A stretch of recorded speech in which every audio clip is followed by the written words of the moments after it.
Welcome to Learn a Concept series. These videos are short and give a quick introduction to a concept. Let's learn a concept today.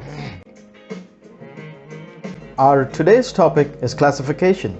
It is one of the most popular machine learning problems. I am Praveen Kumar and I work on emerging technologies with a primary focus on artificial intelligence and machine learning. Be sure to subscribe as I keep updating my content and add more videos. Let us look at a real-world example. Susan works as a HR executive in an IT company with about 8,000 employees. She is tasked with coming up with an approximate count of smokers and non-smokers in the company. Susan comes up with a smart idea. She pulls up the attendance swipe records of all employees and gets the average number of swipes per person. She knows that Natasha is a smoker and finds out her daily average swipes, which comes to around 8 swipes a day. Her average duration between swipes is 5 to 10 minutes. She also remembers that Sanya is a non-smoker and checks her average is only 2 to 3 swipes per day. There is also Siraj from admin who has averaged 8 swipes per day but doesn't smoke. His duration between swipes is erratic as he goes out of office for office supplies and other work. After checking some more records, she finally comes up with a formula.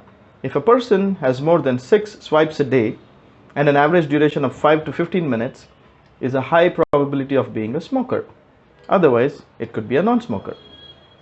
This is typically how a machine learning program also would classify. With more inputs, the prediction gets better. Classification is a very popular algorithm and there are abundant examples available. Identifying vehicles like car, motorbike, bus can be useful for traffic management or crime. Whether a loan application should be approved or not. Fund flows in stock markets between exchanges or sectors. Predicting a stage of cancer as to stage 1 or stage 2 based on X-ray scans. Dog breeds prediction. So how does it work? For example, email spam detection. Let's say we define 5 criteria and give them equal weightage of 20%. If the email subject is all in caps, if there are objectionable keywords in the mail, if there are special characters and numbers used in the words, unknown sender, and some more. If you keep a threshold of say 60%, and if a mail qualifies for any of the 3 above, it could be a spam.